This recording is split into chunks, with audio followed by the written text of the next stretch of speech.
بسم اللہ الرحمن الرحیم۔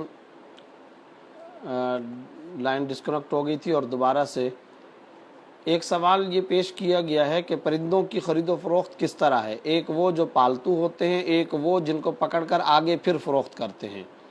اس سلسلے میں عرض یہ کر رہا تھا کہ پرندوں کی خرید و فروخت شرعاً جائز ہے، اس میں کوئی حرج کی بات نہیں، چاہے وہ پالتو پرندے ہوں، چاہے ان کو باہر سے پکڑ کر اپنے قبضے میں لینے کے بعد پھر ان کو آگے بیچا جائے، دونوں صورتوں کے اندر پرندوں کی خرید و فروخت میں شرعاً کوئی حرج، کوئی ممانعت نہیں ہے، جائز ہے۔ البتہ پرندوں کی خرید و فروخت ہو یا ان کو پالنے کا معاملہ ہو، اس سلسلے میں کچھ شرعی احکام ہیں اور ان شرعی احکام کا لحاظ رکھنا چاہیے۔ مثلا یہ کہ ان کا جو پنجرہ ہے وہ صحیح، اچھا، بڑا، کشادہ ہو، ان کو رکھنے کے اندر ان کو کسی قسم کی کوئی تکلیف نہ ہو، موسم کے اعتبار سے آب و ہوا کا لحاظ رکھا جائے اور حرارت اور برودت کے اعتبار سے جو موزوں اور مناسب جگہ ہو وہاں ان پرندوں کو رکھا جائے۔ اسی طریقے سے ان پرندوں کی غذا کا، خوراک کا صحیح اہتمام کیا جائے۔ اگر ان تمام شروط کا لحاظ رکھا جاتا ہے تو پرندوں کی خرید و فروخت میں اور پرندوں کے پالنے میں شرعاً کوئی حرج کی بات نہیں ہے۔ ان شرائط کے ساتھ پرندوں کا پالنا اور آگے بیچنا شرعاً جائز ہے۔ عمر فاروق باجوہ صاحب نے پوچھا ہے، میرا سوال ہے کہ اسٹیٹ لائف انشورنس جائز ہے یا نہیں؟ لوگ کہتے ہیں کہ اس کی بنیاد علامہ اقبال مرحوم نے رکھی ہے، شریعت اسلامیہ اس کے بارے میں کیا کہتی ہے، اس میں کام کرنا کیسا ہے، ذرا تفصیل سے اس پر روشنی ڈالیں۔ اصولی طور پر اسٹیٹ لائف انشورنس بلکہ انشورنس کی، مروجہ انشورنس کی تمام صورتیں شرعاً ناجائز ہیں اور حرام ہیں، اس لیے انہیں اختیار کرنا جائز نہیں، اور اس کی کئی ساری وجوہات ہیں۔ ایک ہی وقت کے اندر اسٹیٹ لائف انشورنس کے اندر لائف انشورنس ہو، اس کے اندر ایک ہی وقت کے اندر غرر کا معاملہ بھی ہے، ان ایکسپیکٹڈ کا معاملہ، سود کا معاملہ بھی ہے، قمار کا معاملہ بھی ہے، یعنی جوئے کا معاملہ بھی ہے، تو سود بھی اس کے اندر شامل ہے، جوئے کی ڈیفینیشن بھی اس کے اندر پائی جاتی ہے، اسی طریقے سے اس کے اندر غرر کا معاملہ بھی پایا جاتا ہے۔ ان تمام وجوہات کی بنیاد پر شرعاً انشورنس کو اختیار کرنا، انشورنس کی مروجہ کوئی بھی قسم اختیار کرنا جائز نہیں ہے، ان سے احتراز کرنا لازم ہے۔ رہ گئی یہ بات کہ اس کی بنیاد علامہ اقبال مرحوم نے رکھی ہے، تو میرے علم میں ایسی کوئی بات نہیں ہے، اور یہ آج پہلی مرتبہ بات سنی جا رہی ہے۔ بظاہر ایسا کہنا ممکن نہیں ہوگا اور غلط ہوگا، اس طرح ہم نے کبھی کوئی بات سنی نہیں۔ تاہم بالفرض اگر علامہ اقبال مرحوم نے بھی رکھی ہو تو دیکھیے اصل بات یہ ہے کہ جو بھی جاب، جو بھی کانٹریکٹ، جو بھی شرعی معاملہ، جو بھی آپ کے سامنے کسی قسم کا معاملہ آتا ہے، آپ اس کو شریعت کی روشنی کے اندر دیکھیں اور یہ دیکھیں کہ شرعی قوانین، اصول، ضوابط جو سرکار دو عالم صلی اللہ علیہ وسلم نے مختلف احادیث کے اندر بیان فرمائے، حضرات فقہائے امت نے بیان فرمائے، کیا یہ کانسیپٹ، یہ معاملہ، یہ کانٹریکٹ ان تمام شرعی اصولوں اور ضوابط پر پورا اترتا ہے یا نہیں؟ بنیادی چیز یہ دیکھنے کی ہے۔ اگر وہ اترتا ہے تو وہ کسی غیر مسلم نے بھی رکھا ہو تو جائز ہے، اور اگر شرعی قواعد اور اصول و ضوابط کے مطابق وہ معاملہ پورا نہیں اترتا تو چاہے کسی مسلمان نے، کسی مسلم لیڈر نے، کسی عالم نے، ایون کہ کسی مفتی نے بھی اگر اس کی بنیاد رکھی ہو، ظاہر ہے اگر وہ شرعی اصولوں اور قوانین سے ٹکرائے گا تو وہ معاملہ شرعاً جائز نہیں کہلائے گا۔ ہارون رشید صاحب نے یہ پوچھا ہے کہ نفلی روزہ جان بوجھ کر توڑ دینے سے صرف قضا لازم ہے یا کفارہ بھی ہے؟ نفلی روزہ جان بوجھ کر توڑنے سے بھی صرف قضا لازم ہے، کفارہ لازم نہیں ہوتا۔ ڈیوڈ نام سے کوئی سوال آیا ہے کہ لال رنگ کا کپڑا عورتوں کے لیے استعمال کرنا کیسا ہے؟ جائز ہے، لال رنگ کا کپڑا خواتین استعمال کر سکتی ہیں، اس میں کوئی حرج کی بات نہیں۔ عائشہ رضوان صاحبہ نے پوچھا کہ حضور اکرم صلی اللہ علیہ وسلم کے ارشاد گرامی ہے، جو آدمی گھر میں داخل ہوتے وقت 3 باتوں کا اہتمام کرے گا، رزق اس کے دروازے توڑ کر آئے گا۔ داخل ہوتے وقت دروازے پر السلام علیکم ورحمۃ اللہ کہے، خواہ سامنے کوئی موجود ہو یا نہ ہو۔ اس کے بعد 1 مرتبہ سورہ اخلاص پڑھے، پھر مجھ پر 1 مرتبہ درود بھیجے۔ یہ ایک اشتہار ہے جو فیس بک پر چل رہا ہے، کیا یہ حدیث غلط ہے؟ پلیز اس کی وضاحت کریں۔ دیکھیں اس سلسلے میں گزارش یہ ہے، اس اشتہار اور یہ جو پورا پیکج بیان کیا گیا ہے کہ گھر میں کوئی موجود ہو یا نہ ہو، پہلے سلام کیا جائے، پھر سورہ اخلاص پڑھی جائے، پھر اس کے بعد درود پاک پڑھا جائے، اس طرح ترتیب کے ساتھ تو کسی حدیث کے اندر نظر سے نہیں گزرا۔ اور کوئی ایسی حدیث سامنے موجود نہیں ہے۔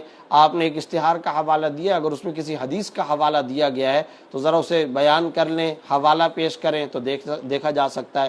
تاہم یہ جو بات کہی گئی ہے کہ سلام کر کے گھر کے اندر داخل ہونا، یہ یقیناً قرآن کریم احادیث طیبہ سے اس کی ترغیب ثابت ہوتی ہے۔ خود قرآن کریم کے اندر اللہ رب العزت نے یہ ادب بیان فرمایا، یا ایھا الذین آمنوا لا تدخلوا بیوتا غیر بیوتکم حتی تستأنسوا وتسلموا علی اہلہا۔ تو یہاں پر سلام کا اللہ رب العزت تذکرہ فرما رہے ہیں، سلام کا ادب بیان فرما رہے ہیں کہ جب گھر کے اندر داخل ہو تو سلام کہنا چاہیے۔ اسی طریقے سے خود رسول اللہ صلی اللہ علیہ وسلم کی متعدد روایات ہیں۔ ایک روایت حضرت قتادہ سے مروی عن قتادہ قال قال النبی صلی اللہ علیہ وسلم اذا دخلتم بیتا فسلموا علی اہلہ واذا خرجتم فاودعوا اہلہ بالسلام۔ جب تم گھر کے اندر داخل ہو تو ان کے اہل و عیال اور وہاں گھر والوں پر سلام پیش کرو، اور جب تم نکلو تو بھی تم الوداعی سلام پیش کرو۔ یہ خود حدیث کے اندر آپ صلی اللہ علیہ وسلم نے ترغیب دی ہے۔ اور یہ بات بھی یقیناً کئی بزرگوں اور اولیاء کرام کی تعلیمات سے ثابت ہے کہ گھر میں داخل ہوتے وقت اپنی عادت بنانی چاہیے سلام کرنے کی، چاہے گھر کے اندر کوئی موجود ہو یا نہ ہو۔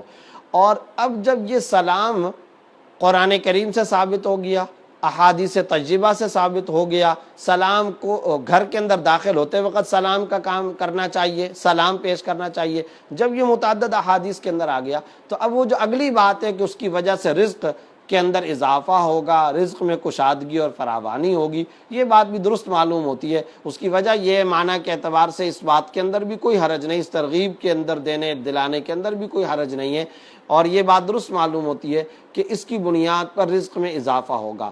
وجہ اس کی یہ کہ ترمذی کے اندر اور دیگر کتب احادیث کے اندر بھی یہ باقاعدہ روایات اور احادیث موجود ہیں کہ رسول اللہ صلی اللہ علیہ وسلم نے فرمایا اطعموا الطعام وافشوا السلام وصلوا والناس نیام تدخلوا الجنۃ بسلام او کما جاء فی الحدیث۔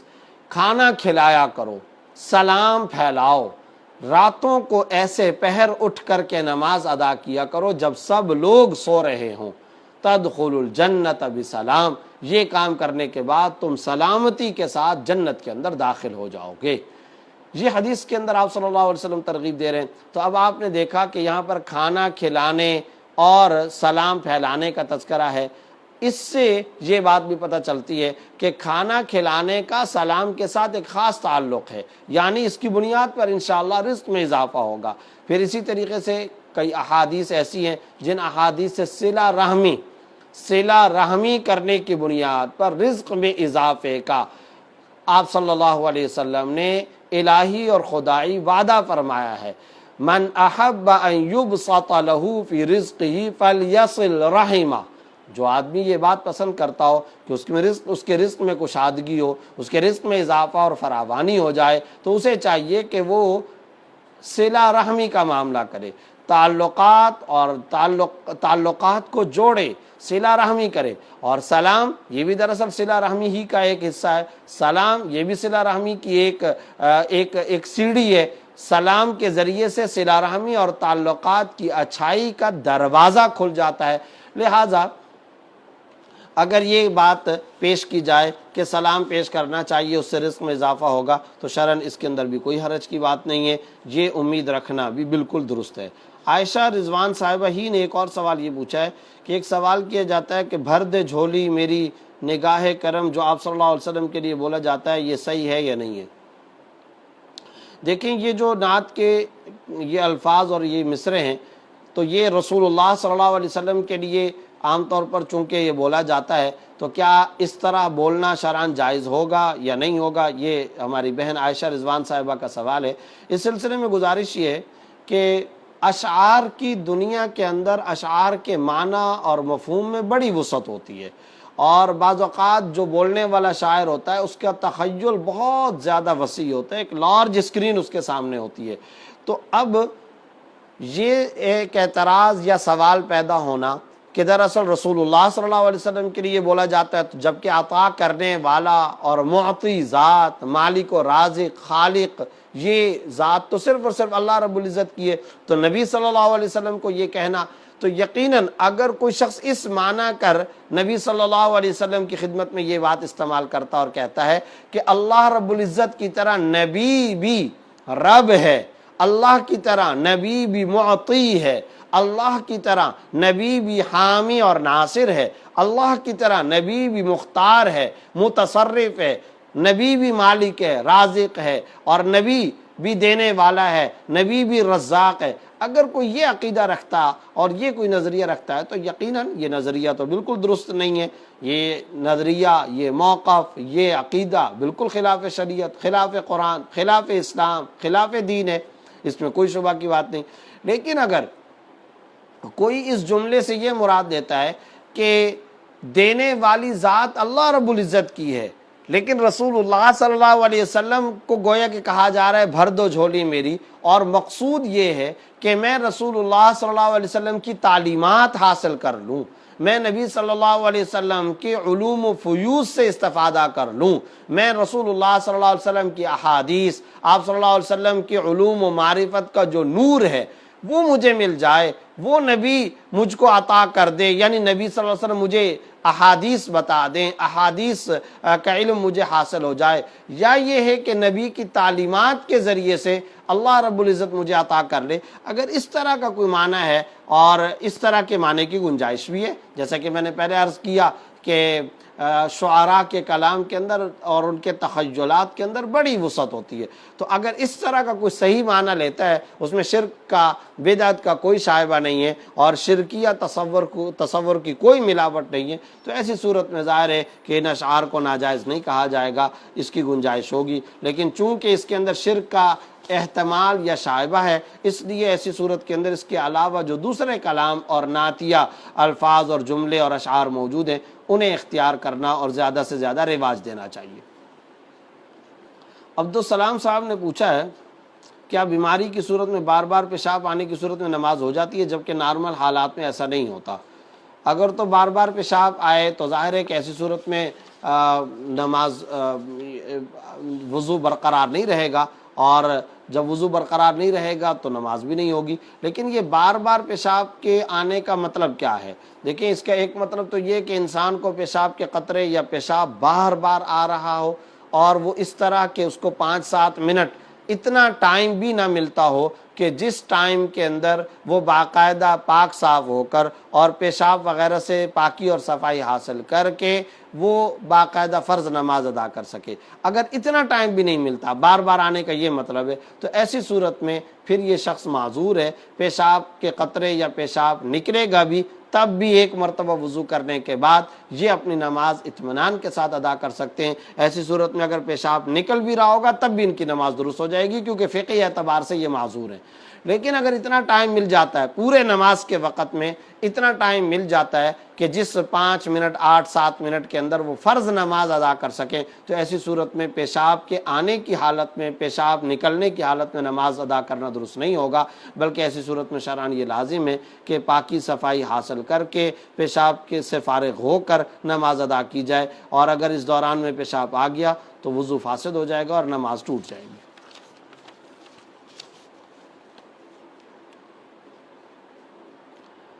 ایک سوال انہوں نے یہ پوچھا کہ وضو کرتے وقت منہ میں خون آنے سے وضو ٹوٹ جاتا ہے یا نہیں؟ جی ہاں، وضو ٹوٹ جاتا ہے۔ ایسی صورت میں کلی کر کے اطمینان کر لیں کہ اب خون آنا بند ہو گیا، اس کے بعد وضو کو کنٹینیو کریں۔ ایک سوال یہ پوچھا گیا ہے کیا منگل والے دن پیدا ہونا نحوست کی علامت ہے؟ ہرگز نہیں، کوئی دن منحوس نہیں ہوتا، بالکل غلط، خلاف شریعت تصور ہے، اور شرعاً بالکل بے اصل ہے۔ اس طرح کے عقائد و نظریات سے احتراز کرنا لازم ہے۔ ایک سوال پوچھا گیا جس کمرے میں ٹی وی ہو اس کمرے میں نماز ہو جاتی ہے؟ اگر تو ٹی وی کا ڈبہ، ٹی وی بند پڑا ہوا ہے تو ایسی صورت میں نماز تو ہو جائے گی، لیکن اگر وہ ٹی وی چل رہا ہے اور تصویر وغیرہ آ رہی ہے تو ایسی صورت میں ایسے کمرے کے اندر نماز نہیں ادا کرنی چاہیے، ٹی وی بند کر دیا جائے اور اس کے بعد نماز ادا کی جائے، یا پھر دوسرے کمرے کے اندر جا کر کے نماز ادا کریں۔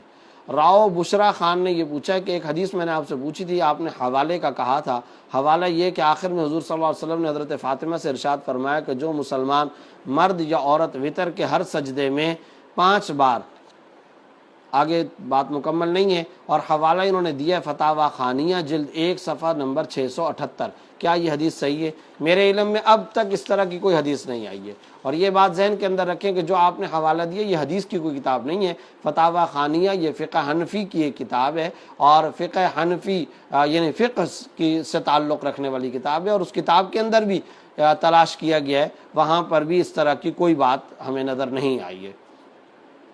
اور اس کے علاوہ یہ بات بھی ذہن کے اندر رکھیں کہ وطر کے ہر سجدے میں 5 مرتبہ سورت پڑھنا، تو سجدے کے اندر سورت پڑھنا، یہ ذہن کے اندر رکھیں کہ حنفیہ کے نزدیک، یعنی خاص طور پر فقہاء حنفیہ کا تو مسئلہ بھی یہی ہے کہ ان کے نزدیک فرض اور واجب نمازوں میں اس طرح دعا نہیں پڑھنی چاہیے۔ ہاں نفل نمازوں کے اندر اس طرح سے پڑھنے میں کوئی حرج نہیں ہے، لیکن فرض اور واجب نماز کے اندر تو اس طرح سے کوئی نہیں، نفل نماز کے اندر اس کی گنجائش ہے۔ ایک سوال راؤ بشرا خان ہی کی طرف سے یہ کیا گیا ہے، اگر جائے نماز کے نیچے پاؤں رکھنے کی جگہ پر کارنر میں اسلامی نام ہو تو اس جائے نماز پر نماز پڑھنا جائز ہے؟ اس نام والی جگہ سے ہٹ کر کے نماز ادا کریں تاکہ کسی قسم کا وسوسہ اور شائبہ پیدا نہ ہو۔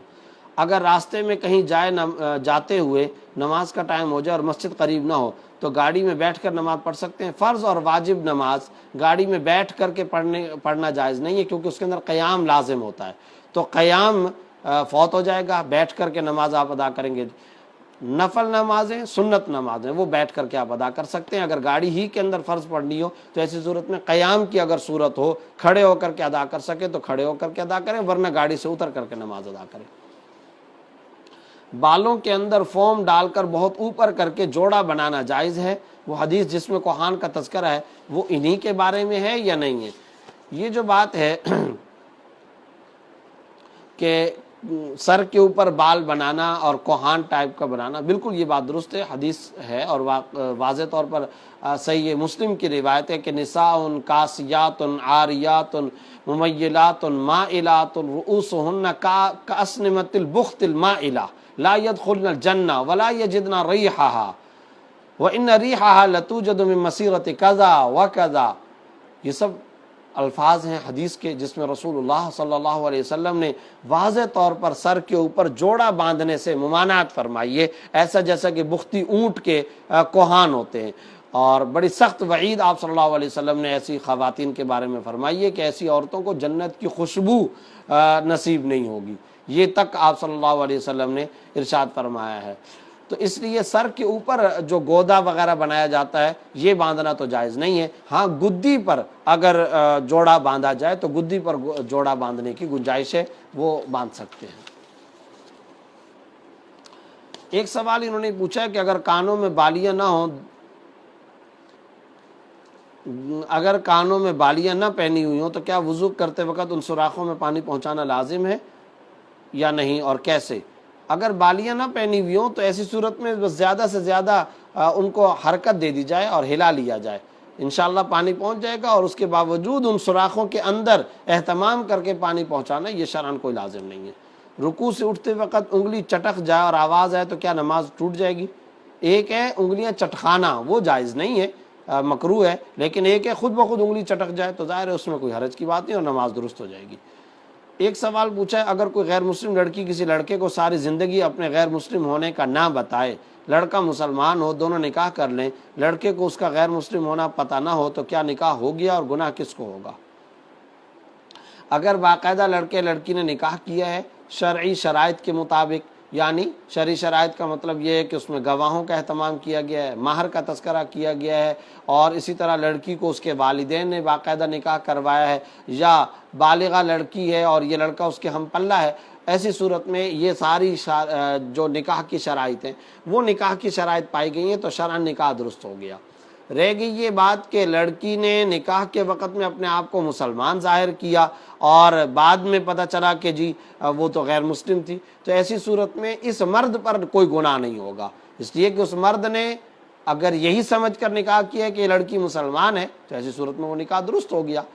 اب اگر کسی نے اپنے کفر کو اندر چھپا کے رکھا ہوا ہے اور شوہر کے سامنے ظاہر نہیں کیا تو پھر وہ اس کا معاملہ اور اس کے رب کا معاملہ ہے. ہم ظاہری طور پر دیکھنے کے مکلف ہیں. ظاہری طور پر اگر لڑکے نے یہ جان لیا اور دیکھ لیا کہ لڑکی مسلمان ہے اور کسی قسم کا کوئی ڈاؤٹ نہیں, کوئی شبہ اور اشتباہ نہیں ہے, تو شرعاً یہ نکاح درست ہو گیا. اب اس کا بعد میں غیر مسلم ہونا پتہ چلا تو ایسی صورت میں وہ لڑکی گناہ گار ہوگی, لڑکے پر اس کا کسی قسم کا وبال نہیں ہوگا. ایک سوال انہی کی طرف سے یہ پوچھا گیا, اگر کسی کو پتہ نہ ہو کہ ازدواجی تعلقات سے روزہ ٹوٹ جاتا ہے تو کیا رمضان کے روزے میں ازدواجی تعلقات قائم کرنے سے کفارہ ہوگا؟ جی ہاں, پتہ ہو یا نہ پتہ ہو, دونوں صورتوں کے اندر کفارہ ہوگا. حساس مسئلہ ہے, اس لیے اس میں احتیاط کرنا ضروری ہے. نعمان انصاری صاحب نے راولپنڈی سے پوچھا ہے, میں نے کسی عالم سے سنا کہ جس شخص کے ذمہ قضا نمازیں ہوں اور مصروفیت کی وجہ سے نہ پڑھ سکتا ہو تو علماء کہتے ہیں کہ وہ سنتیں چھوڑ دے, اس کی جگہ قضا نمازیں پڑھے. لیکن مجھے پتہ ہے کہ مثلا ظہر کی 4 سنتیں مؤکدہ ہیں, آپ اس مسئلے کی وضاحت کر دیں. دیکھیں, گزارش یہ ہے کہ جب نماز قضا ہو جاتی ہے تو یہ نہیں ہے کہ علماء یہ کہہ رہے ہیں کہ سنتیں چھوڑ دیں اور ان کی جگہ پر قضا فرض نماز ادا کریں, ایسا نہیں ہے. آپ نے صحیح نہیں سمجھا. اصل مسئلہ یہ ہے کہ جب کوئی فرض نماز چھوٹ جاتی ہے, نماز قضا ہو جاتی ہے, تو قانون شریعت یہ ہے, فقہی قانون یہ ہے, اصول شریعت یہ ہے کہ قضا ہمیشہ فرض اور واجب نماز کی ہوتی ہے, سنتوں کی قضا نہیں ہوتی ہے. لہذا ظہر سے پہلے کی جو 4 سنتیں چونکہ وہ سنتیں ہیں, فجر سے پہلے کی 2 سنتیں وہ چونکہ سنتیں ہیں, اسی طریقے سے مغرب کے بعد کی 2 سنتیں مؤکدہ, عشاء کے بعد کی 2 سنتیں مؤکدہ, ان سنتوں کی قضا نہیں ہوتی. قضا ہمیشہ صرف اور صرف فرض اور واجب کی شان ہے. قضا فرض اور واجب ہوتی ہے, فرض اور واجب کے علاوہ سنتوں کی قضا نہیں ہوتی. اس لیے یہ کہا جاتا ہے, آپ نے اس کو یوں سمجھ لیا ہوگا. بہرحال قضا فرض اور واجب کی ہے, سنتوں کی چونکہ قضا نہیں ہوتی ہے, اس لیے سنتیں ادا کرنا آپ کے ذمہ لازم نہیں ہے. راؤ بشرا خان نے ہی یہ مسئلہ پوچھا ہے, ایک خاتون کی ایک حقیقی لڑکی ہے, اس نے ایک بچہ لے پالک گود لیا ہے, اس بچے نے اس عورت کا دودھ نہیں پیا, تو کیا اس عورت کی بیٹی کا اس لے پالک لڑکے سے نکاح ہو سکتا ہے؟ جی ہاں, ہو سکتا ہے. ایک سوال یہ پوچھا گیا, ایک عورت ہے, اس کے پہلے شوہر سے 2 بیٹے ہیں, طلاق کے بعد دوسرے شوہر سے 2 بیٹی ہیں, تو کیا ان کا آپس میں نکاح ہو سکتا ہے؟ کیسے ہو سکتا ہے؟ بہن بھائی ہیں, یہ ماں شریک دونوں بہن بھائی ہیں. تو یہ اس عورت کے پہلے شوہر سے 2 بیٹے اور طلاق کے بعد دوسرے شوہر سے 2 بیٹیاں, تو ظاہر ہے کہ ماں ایک ہے اور یہ ماں شریک بہنیں, بھائی بہن ہے, تو بھائی بہن کا نکاح شرعاً کیسے ہو سکتا ہے؟ یہ نکاح جائز نہیں ہے. ایک سوال پوچھا گیا, ایک استخارہ کسی کام کے لیے کیا جاتا ہے, ایک نکاح کے لیے, تو کیا نکاح کے استخارے میں سونا ضروری ہے؟ کسی بھی استخارے میں سونا شرعاً کوئی ضروری نہیں ہے. استخارے کی 2 رکعتیں پڑھی جائیں, استخارے کی جو مسنون دعا ہے, معصور و منقول مختلف کتابوں کے اندر بھی مذکور ہے, وہ دعا پڑھی جائے, اور اس کے بعد اللہ رب العزت سے دعا کرنے کے بعد دیکھا جائے دل کا رجحان کس طرف ہوتا ہے. ہاں, اگر آپ سو گئے تو اس میں بھی ہو سکتا ہے کوئی اشارہ مل جائے, ضروری نہیں ہے کہ کوئی خواب نظر آئے, لیکن ہو سکتا ہے کہ کوئی خواب نظر آ جائے, پھر اس کی تعبیر ذرا کسی سے پوچھ لی جائے کہ اس سے کیا مراد ہو سکتا ہے. خلاصہ یہ کہ استخارے میں سونا شرعاً کوئی ضروری نہیں ہوتا. ایک سوال پوچھا گیا کہ حدیث میں آتا ہے کہ حضرت حسن و حسین رضی اللہ عنہما جنت میں نوجوانوں کے سردار ہوں گے, تو جنت میں سب ایک عمر کے ہوں گے, کوئی جوان کوئی بوڑھا تو نہیں ہوگا؟ جی ہاں, بات یہ ہے کہ حضرات محدثین کرام اور حضرات شراح نے اس کا معنی یہ لکھا ہے کہ جو لوگ جوانی کے اندر دنیا کے اندر فوت ہو گئے ہیں, جو جوانی کی عمر میں دنیا سے فوت ہو کر کے چلے گئے, تو ان عمر والے افراد کے یہ سردار ہوں گے, یہ مطلب بیان کیا گیا. ایک سوال پوچھا گیا, پرفیوم لگا کر نماز ہو جاتی ہے اور باہر ممالک کے پرفیومز میں الکوہل بھی زیادہ ہوتی ہے. یہ مسئلہ پہلے کئی دفعہ بیان کیا جا چکا ہے کہ الکوہل کی 2 قسمیں ہوتی ہیں. ایک الکوہل وہ ہوتا ہے کہ جو باقاعدہ انگور سے تیار ہوتا ہے, انگور سے کشید کیا گیا ہوتا ہے. تو جو الکوہل انگور سے کشید کیا گیا ہوتا ہے وہ تو شرعاً ناجائز ہے, وہ تو شراب ہے, وہ تو حرام ہی ہے, اسے استعمال کرنا, پینا, لگانا سب کچھ ناجائز ہے. ایک اور الکوہل ہوتا ہے جو انگور سے کشید کیا گیا نہیں ہوتا اور وہ مختلف چیزوں سے کشید کیا ہوا ہوتا ہے, مثلا کھجور سے, گندم کے دانے کے سٹوں سے, پھلوں سے, مختلف پھولوں سے, پھول کی پتیوں سے, عام طور پہ چنبیلی کے پھول کی پتیوں سے, پیٹرول سے, کھجور کے درخت کی چھال سے, گندم کے سٹے سے, ان سے جو الکوہل تیار کیا جاتا ہے وہ الکوہل وہ حرام نہیں ہوتا. اور عام طور پر جو پیسٹریوں کے اندر، پرفیومز کے اندر، عطریات کے اندر، ہومیوپیتھک کی دوائیوں کے اندر، کیکس کے اندر، چاکلیٹوں کے اندر، ٹافیوں کے اندر، مشروبات کے اندر جو الکوہل تیار کیا جاتا ہے وہ یہی اسی قسم والا الکوہل ہوتا ہے جو انگور سے تیار کیا ہوا نہیں ہوتا. اس لیے اس الکوہل کی گنجائش ہے، اور اس طرح کے پرفیوم لگا کر کے نماز وغیرہ ادا کرنا بھی جائز ہے، اور اس طرح کی پرفیوم استعمال کرنا شرعاً جائز ہے. محمد طیب صاحب نے کراچی سے پوچھا ہے کہ میرا سوال یہ کہ بعض لوگ رکوع سے اٹھتے وقت دونوں ہاتھوں سے دامن کو برابر کرتے ہیں، اس سے کیا نماز فاسد ہو جاتی ہے؟ نہیں، اس طرح کرنا نہیں چاہیے، اور دونوں ہاتھوں کو استعمال نہیں کرنا چاہیے، اور اگر کبھی بہت مجبوری یا ضرورت ہو زیادہ سے زیادہ ایک ہاتھ کو استعمال کر لیا جائے. تاہم چونکہ یہ بہت عمل قلیل ہوتا ہے، بہت مختصر سے وقت کے لیے ہوتا ہے، عمل کثیر نہیں ہے، اس لیے اس سے نماز بہرحال درست ہو جائے گی، نماز کو فاسد نہیں کہا جائے گا. زیادہ اگر ٹائم لگایا گیا تو زیادہ سے زیادہ اس میں کراہت آ جائے گی. فریضہ ہے صلاۃ، اور نماز کا فریضہ بہرحال ادا ہو جائے گا. ایک سوال پوچھا گیا ہے بڑھاپے میں سیاہ خضاب کے علاوہ کوئی اور خضاب لگا سکتے ہیں؟ جی ہاں، لگا سکتے ہیں، کوئی حرج نہیں. ظہر کی جماعت سے پہلے اگر 4 سنتیں نہیں پڑھی تو بعد میں پہلے 4 اور پھر 2 پڑھیں، یا اس کے برعکس، دونوں طرح سے کر سکتے ہیں. پہلے 4 پڑھنا چاہیں تو 4 بھی پڑھ سکتے ہیں، اس کے بعد 2 پڑھیں، لیکن بہتر یہ ہے کہ پہلے 2 رکعت پڑھیں اور پھر اس کے بعد 4 پڑھیں، یہ زیادہ بہتر ہے. انہوں نے پوچھا کہ یہ بھی بتائیں کہ جمعے کی کل رکعات 12 بنتی ہیں یا 14 بنتی ہیں، اور اس کی ترتیب یہ ہے کہ 2 رکعت فرض جو جمعہ امام کے ساتھ ادا کیا جاتا ہے اس سے پہلے 4، پھر اس کے بعد 2، اور اس طرح یہ 6 ہو گئی، اور جمعے کے فرض 2 فرضوں کے بعد 4 اور، تو اس طرح 6 اور 4 10 ہو گئی، اور اس کے بعد 2 رکعتیں اور پڑھنی چاہیے. 2 رکعتیں اور پڑھ لی، اور یہ 12، اور اس کے بعد پھر 2 نفل پڑھنی چاہیے. یہ فرض، سنن اور نوافل ملا کر 14 رکعتیں بنتی ہیں. ایک سوال پوچھا گیا کہ مفتی صاحب امامت کرنے کا طریقہ بتا دیجئے گا.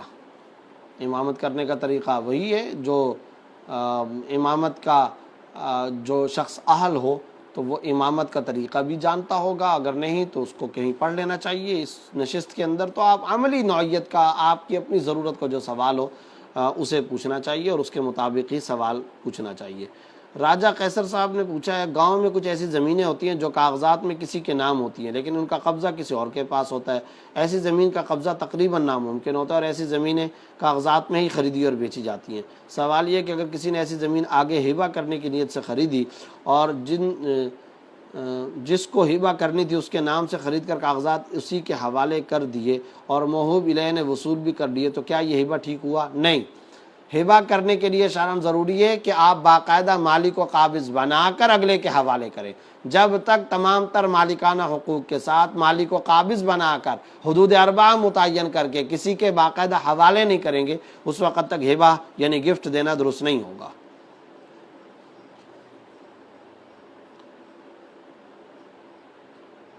مہناز ارشد صاحب نے خاتون شاید ورجینیا سے یہ پوچھا ہے، یہاں پر کہا جاتا ہے کریڈٹ کے بغیر کچھ بھی نہیں ہو سکتا، تو کیا کریڈٹ بنانا جائز ہے؟ سوال واضح نہیں ہے. کریڈٹ کے بغیر کچھ نہیں ہوتا سے کیا مراد ہے؟ کریڈٹ تو ادھار کو کہتے ہیں، یعنی ادھار کے بغیر کچھ نہیں ہوتا. اگر یہ پوچھا جا رہا ہے کہ دکان میں ادھار دینے کے بغیر کچھ نہیں ہوتا تو ٹھیک ہے، اگر آپ ادھار پر معاملات کرنا چاہتے ہیں تو شرعاً جائز ہے، اس میں تو کوئی حرج کی بات نہیں ہے. شرعی شرائط ہیں ادھار کی، مثلا یہ کہ ادھار کی جو واپسی، جو پیسے کی واپسی ہوگی وہ کب ہوگی، قیمت کب ادا کی جائے گی، اس کو متعین کیا جائے، کوئی ایک قیمت متعین کر لی جائے. ادھار کے اندر اگر کوئی تاخیر ہو تو ایسی صورت میں کسی قسم کی پینلٹی، اضافہ یا جرمانہ لگانا جائز نہیں، اگر تو یہ مراد ہے. اور اگر باقاعدہ کریڈٹ کارڈ مراد ہے تو کریڈٹ کارڈ استعمال کرنا جائز نہیں ہے. بہت زیادہ مجبوری ہو تو اے ٹی ایم یا ڈیبٹ کارڈ وغیرہ استعمال کرنا جائز ہے، جس کے اندر اس بات کی وضاحت کی جائے کہ ایک تو یہ کہ سود ادا نہیں کیا جائے گا، اور ساتھ ساتھ سود اگر کسی وقت ادا نہ کیے گئے پیسے تو میں سود ادا کروں گا، یہ ایگریمنٹ بھی نہ کرنا پڑے. مشکل تو یہ ہے کہ ڈیبٹ کارڈ کے اندر بھی یہ ایگریمنٹ کیا جاتا ہے. تو اگرچہ سود اور انٹرسٹ لگنے سے پہلے آپ پیسے ادا کر دیں، لیکن چونکہ یہ ایگریمنٹ آپ نے کیا ہے تو سود کھانے کھلانے کا گناہ تو اگرچہ نہیں ہوگا لیکن ایگریمنٹ کا گناہ ہوگا، اس لیے اس سے احتراز کیا جائے.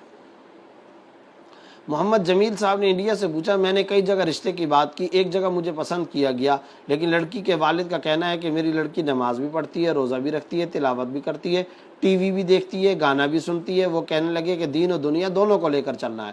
انہوں نے کہا کہ آپ شلوار قمیض کے علاوہ پینٹ شرٹ بھی پہنتے ہیں؟ میں نے کہا کہ نہیں، تو انہوں نے رشتہ ختم کر دیا۔ تو مفتی صاحب سنت کے مطابق چلنے والے کو ہمارا معاشرہ قبول نہیں کرتا، تو ایسے میں کیا کرے؟ میں سمجھتا ہوں کہ یہ جس والد نے یہ منع کیا یہ ان کی بدبختی ہے، غلط کام کیا ہے۔ سنت کے مطابق چلنے والے نوجوان کے رشتے کو انہوں نے منع کیا ہے، اس سے ان کو کوئی فائدہ نہیں حاصل ہوگا۔ اللہ بچائے، اللہ بچائے۔ ہماری ہر ایک کے لیے خیر کی دعائیں ہیں، بہتری کی دعائیں ہیں، سنبھلنے اور ہدایت کی دعائیں ہیں، لیکن اس سے خطرہ اس بات کا ہے کہ کہیں یہ اپنے مقصد کے اندر بری طرح ناکام نہ ہو جائیں، شکست نہ کھا جائیں۔ ناجائز کام انہوں نے کیا ہے۔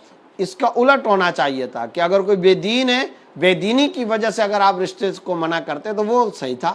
آپ صلی اللہ علیہ وسلم نے خود حدیث کے اندر واضح طور پر فرمایا فَاظْفَرْ بِذَاتِ الدِّین، عورت کا حسب نسب دیکھ کر، جمال دیکھ کر، مال دیکھ کر کے نکاح کیا جاتا ہے، لیکن تم کیا کام کرو؟ تم دینداری کو دیکھ کر دینداری کو ترجیح دو، ہمیشہ دینداری کو ترجیح دینے چاہیے۔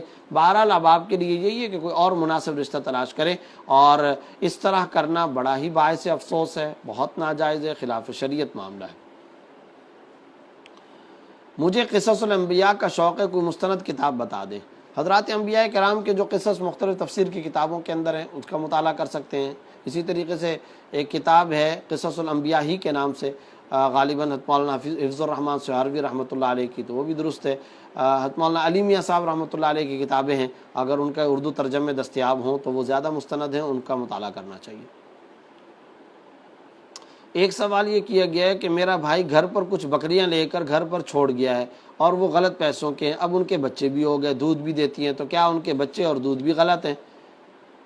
دیکھیں، اگر تو یہ کس طرح غلط پیسوں سے، یہ آپ نے نہیں لکھا، یعنی غلط پیسے کس طرح سے حاصل ہوئے، اور پھر انہی پیسوں سے خریدی گئی ہیں یہ بکریاں، یا ان پیسوں سے نہیں صحیح پیسوں سے خریدی گئی ہیں؟ بہرحال اگر آپ کو یہ معلوم ہو کہ یہ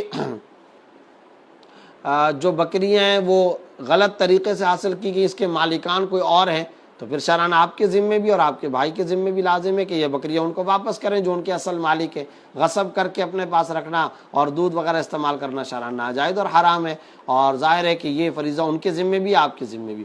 اور اگر آپ یہ سمجھتے ہیں کہ نہیں آپ کے علم میں نہیں ہے تو بھائی سے پوچھیں، اور اگر بھائی بالکل غائب ہو گئے تو پھر آپ کو اگر یہ یقین ہو کہ یہ ناجائز پیسوں سے حاصل کیے گئے تو ان بکریوں کی قیمت کے بقدر آپ رقم صدقہ کر دیں، پھر آپ کے لیے ان بکریوں کے دودھ کو استعمال کرنا جائز ہوگا۔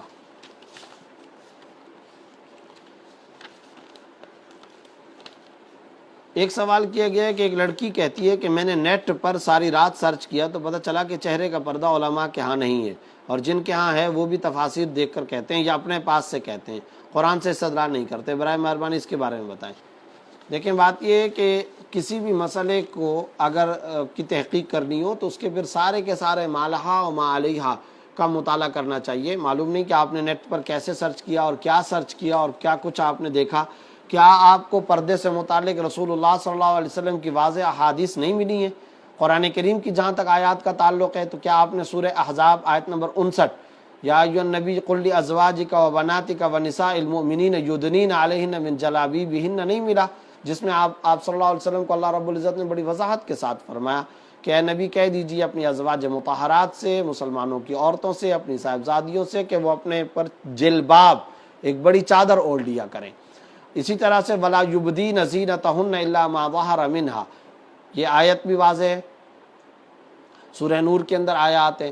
تو قرآن کریم کے اندر چہرے کے پردے کا باقاعدہ لفظ چہرے کا ذکر کر کے تو نہیں ذکر کیا گیا، لیکن جو مغز قرآن ہے، جو قرآن کریم کا پورے کا پورا جو مفہوم چھن کر ہمارے سامنے آتا ہے، وہ ظاہر ہے کہ اس میں پردہ شامل ہے، اور پردے کے اندر خواتین کے چہرے کا پردہ بھی شامل ہے۔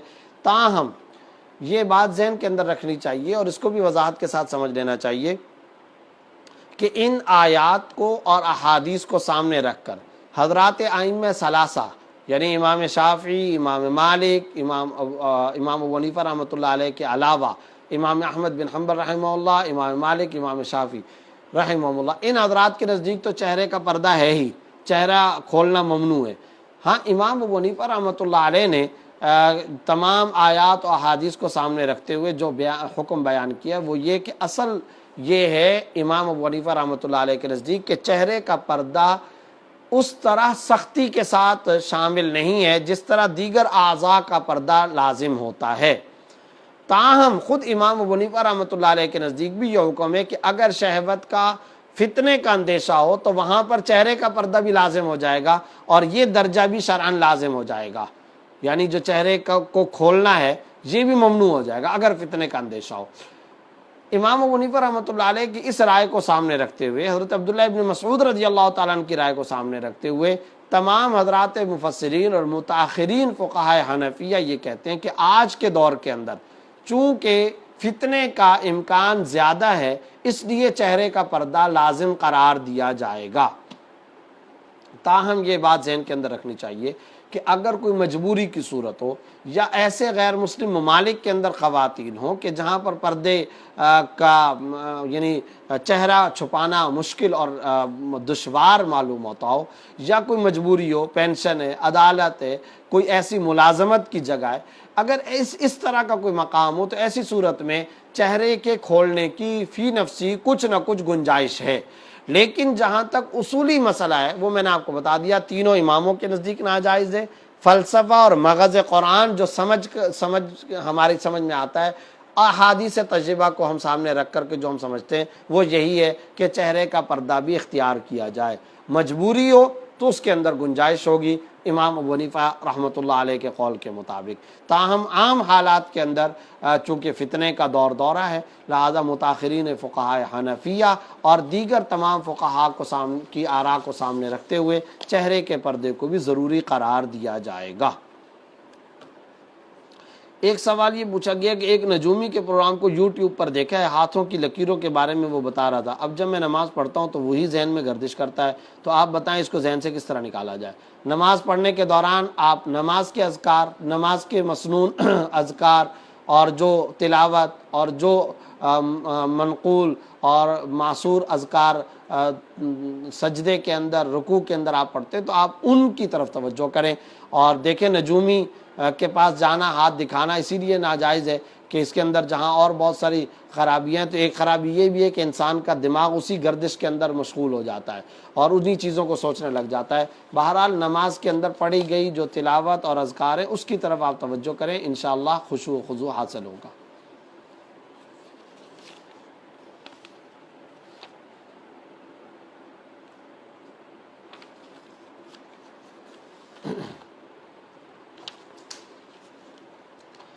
ایک سوال پوچھا گیا، سبحان ربی العظیم جس آدمی کو نہ آتی ہے، اس کی زبان پر مشکل ہو تو وہ کون سا لفظ استعمال کرے؟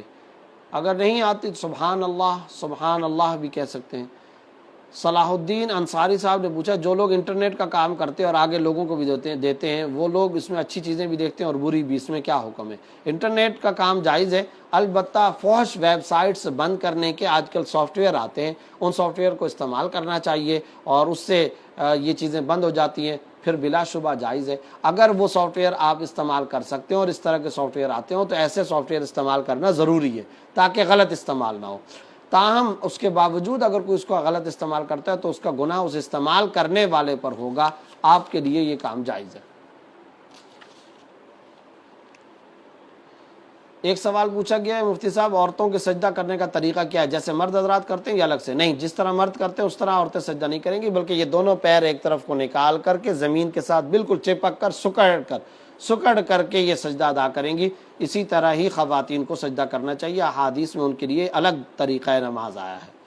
ایک سوال پوچھا گیا، ملتان شہر میں بنات کا اچھا مدرسہ جو رہائشی ہو، ان کے نمبر، پتہ وغیرہ۔ میرا تعلق وزیرستان سے اور دبئی میں بسلسلہ روزگار مقیم ہوں، میں اپنے بچیوں کو وہاں داخل کرنا چاہتا ہوں۔ میرے علم میں تو اس وقت کوئی ذہن میں نہیں ہے، البتہ خیر المدارس اور اسی طرح سے جامع عمر، غالباً یہ مدارس ملتان کے اندر ہیں، اگر وہاں مدرسۃ البنات ہو تو وہاں داخل کرایا جا سکتے ہیں۔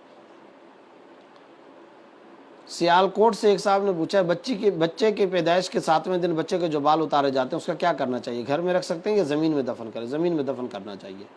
مفتی صاحب اگر پیسے بینک میں رکھے ہوں اور ان میں اضافہ ہو جائے تو اس اضافے کا کیا کیا جائے؟ بلا نیت ثواب صدقہ کرنا لازم ہے، اور سیونگ اکاؤنٹ کھلوانا سودی بینکوں کے اندر جائز نہیں ہے، اس سے احتراز کیا جائے، کرنٹ اکاؤنٹ کھولے۔ مفتی صاحب 3 رکعت وطر کی دلیل سے وضاحت کریں۔ سعودی عرب میں لوگ کہتے ہیں کہ حدیث میں 1 وطر کا ثبوت ہے، 3 کا نہیں ہے۔ 3 کا ثبوت بھی موجود ہے اور مختلف اور متعدد احادیث اس کی موجود ہیں۔ اس وقت یعنی یہ تفصیلی دلائل کی یہ نشست نہیں ہوتی ہے۔ صحیح مسلم کے اندر حضرت عبداللہ ابن عباس رضی اللہ عنہما سے بصراحت مذکور ہے، وَيَقْرَأُ هَذِهِ الْآيَاتِ ثُمَّ أَوْتَرَ بِثَلَاثٍ، یہ الفاظ باقاعدہ موجود ہے جس سے 3 وتر کی 3 رکعتیں ثابت ہوتی ہیں، اور یہی حضرات حنفیہ کا مسلک ہے۔ البتہ امام شافعی رحمۃ اللہ علیہ کے نزدیک وطر کی 1 رکعت ہوتی ہے۔ اس کے بہت سارے دلائل موجود ہیں، خود ترمذی کے اندر وطر کی رکعتوں کا تذکرہ ہے، حتیٰ کہ 3 رکعتوں کے تذکرے کے ساتھ پہلی رکعت میں کون سی سورت رسول اللہ صلی اللہ علیہ وسلم پڑھتے تھے، دوسری میں کون سی پڑھتے تھے، تیسری میں کون سی پڑھتے تھے، یہ باقاعدہ ترمذی کے اندر متعدد احادیث کے اندر خود حضرت عائشہ رضی اللہ تعالیٰ عنہا سے موجود صراحتاً مذکور ہیں۔ یہ ساری کی ساری احادیث موجود ہیں، ان احادیث کے اندر واضح طور پر وطر کی 3 رکعتوں کا ذکر موجود ہے، اور یہی حضرات فقہاء حنفیہ کا موقف ہے۔ محسن صاحب نے صاحبال سے پوچھا ظالم حکمرانوں کے خلاف کھڑے ہونے کا کیا حکم ہے؟ جی ہاں، ظالم حکمرانوں کے خلاف کھڑا ہونا جائز ہے اور کھڑا ہونا چاہیے، مگر اس کی شرائط ہیں، خروج کی شرائط ہوتی ہیں۔ خروج کا مطلب ہوتا ہے امام کے خلاف، خلیفۃ المسلمین، بادشاہ وقت کے خلاف، اور اس کی بہت ساری کڑی قسم کی شرائط ہیں۔ ایسا نہیں ہے کہ بس یہ مطلقاً حکم الٹھپ، جس نے بھی یہ حکم سنا اور وہ باہر نکل جائے، یا ہر بات پر باہر نکل جائے اور باہر نکل کر کے ایجیٹیشن شروع کر دیا جائے، ایسا نہیں ہے۔ خروج کس وقت ہوگا، شرائط کیا ہوں گی، قیادت کون کرے گا، اور کون سے اوقات کے اندر ہوگا، کتنی قوت ہونی چاہیے، استطاعت کتنی ہونی چاہیے، یہ ساری کے ساری نظریاتی کلامی بحثیں ہیں، اور ان فقہی بحثوں کے بعد ہی اس کا فیصلہ ہوتا ہے، علی الاطلاق یہ حکم نہیں ہوتا۔ ایک صاحب نے پوچھا اقامت کے وقت کچھ لوگ بیٹھتے ہیں اور کچھ لوگ کھڑے ہوتے ہیں، اس وقت کون سا عمل اچھا ہے؟ جو رسول اللہ صلی اللہ علیہ وسلم سے ثابت ہے وہی عمل اختیار کرنا چاہیے۔ احادیث میں وضاحت کے ساتھ آتا ہے کہ آپ صلی اللہ علیہ وسلم تشریف لاتے تھے، اور ابھی آپ صلی اللہ علیہ وسلم تشریف لائے ہیں، اقامت بھی شروع نہیں ہوئی ہے، لوگ کھڑے ہو جاتے تھے، اور ظاہر ہے کہ صفیں درست کرنے کا احادیث کے اندر بار بار تاکیدی حکم موجود ہے۔ تو اگر اقامت کے وقت میں لوگ بیٹھے رہیں گے تو صفیں کیسے درست کی جائیں گی؟ پھر آپ صلی اللہ علیہ وسلم باقاعدہ نشاندہی کر کے لوگوں کو سیدھا کھڑا کیا کرتے تھے۔ تو یہ اگر اقامت کے بعد ہوں یا اقامت شروع ہونے کے بعد، تو پھر یہ کام کس وقت کیا جائے گا؟ اقامت ختم ہونے کے بعد تو نماز شروع کی جاتی ہے۔ اس لیے ہمارے نزدیک یہی بہتر ہے، اقامت شروع ہونے سے پہلے ہی کھڑے ہونا چاہیے۔ محمد ندیم صاحب نے سعودی عرب سے پوچھا ہے، میرا سوال ہے کہ عمروں کی ادائیگی میں مروہ کے مقام پر لوگ قینچی سے سر کے 3 جگہ سے بال کاٹتے ہیں، کیا یہ عمل صحیح ہے یا نہیں؟ حضرات حنفیہ کے نزدیک یہ صحیح نہیں ہے۔ اس کا اہتمام کرنا چاہیے کہ باقاعدہ پورے کے پورے سر کو یا تو منڈوانا چاہیے یا حلق کرنا چاہیے، یا پھر اس کے بال 1 انچ کے برابر 1 پورے کے بقدر کٹوانے چاہیے۔ مختلف 2-3 جگہوں سے کاٹ لینا یہ کافی نہیں ہے۔ سمیع الحق صاحب نے پوچھا ہے مثل ثانی میں نماز پڑھنا کیسا ہے؟ مثل ثانی میں نماز پڑھنا یعنی اگر یہ حضرات فقہاء حنفیہ کے نزدیک درست نہیں ہے، اس کے بعد پڑھنا چاہیے۔ حرمین شریفین کا حکم الگ ہوگا، وہاں گنجائش ہے۔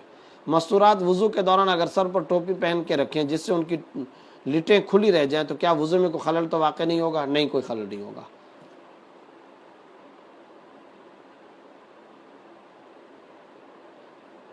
صاحبان اسلم صاحب نے پوچھا ہے مفتی صاحب یہاں ہسپتال میں حاملہ خاتون کو نہ پوچھنے پر بھی بتایا جاتا ہے کہ پیدا ہونے والا بچہ ہے یا بچی، اس پر روشنی فرمائے۔ غلط ہے، اس طرح کا معاملہ کرنا درست نہیں ہے۔ محمد اظہر صاحب نے سعودی عرب سے پوچھا ہے کیا عورت ایام خاص میں سونے سے پہلے سورہ فاتحہ، آیت الکرسی یا چاروں قل پڑھ سکتی ہے؟ نہیں، تلاوت قرآن نہیں کر سکتی ہے، باقی اذکار اور دعائیں کر سکتی ہے۔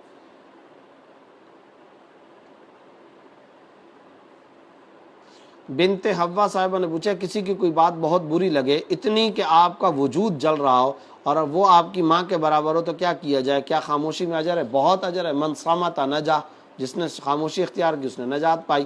صبر کریں، انشاءاللہ اللہ اس پر اجر عطا کرے گا۔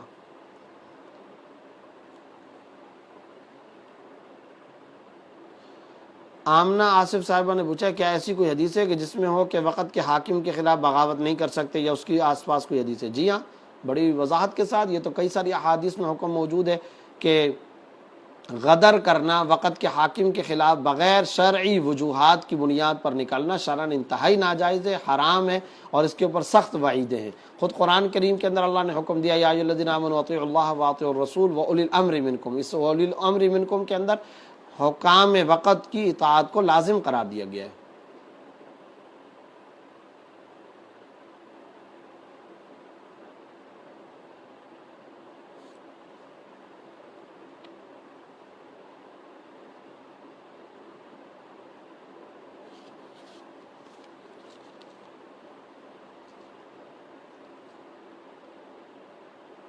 ایک سوال پوچھا گیا ہے اور یہ واضح نہیں ہے، عائشہ عمر صاحبہ نے پشاور سے پوچھا اگر کوئی بندہ کسی دوسرے بندے کی ڈائریکٹ مدد نہیں کرتا لیکن اس بندی کے کسی کام کی وجہ سے دوسری بندی کو انڈائریکٹلی مدد مل جائے غلط کام میں، تو اس بندے کی گناہی میں کی شرکت ہوگی یا نہیں؟ سوال واضح نہیں ہے، لیکن بہرحال اگر کسی بھی کام کے اندر جو کہ ناجائز کام ہو اس میں تعاون کیا جائے گا تو ظاہر ہے کہ اس کا گناہ ہوگا، اس سے احتراز کرنا ضروری ہے۔ آج کی نشست میں آپ کے انہی سوالات کے جوابات پر اتفاق کیا جاتا ہے۔ کچھ اور سوالات بھی موجود ہیں مگر اس وقت ایک اہم پروگرام اور مصروفیت کے اندر مجھے مشغول ہونا ہے، اس لیے آپ کے باقی تمام سوالات کے ساتھ انشاءاللہ اگلی نشست میں دوبارہ حاضر ہوں گے۔ تب تک کے لیے اجازت، السلام علیکم ورحمۃ اللہ وبرکاتہ۔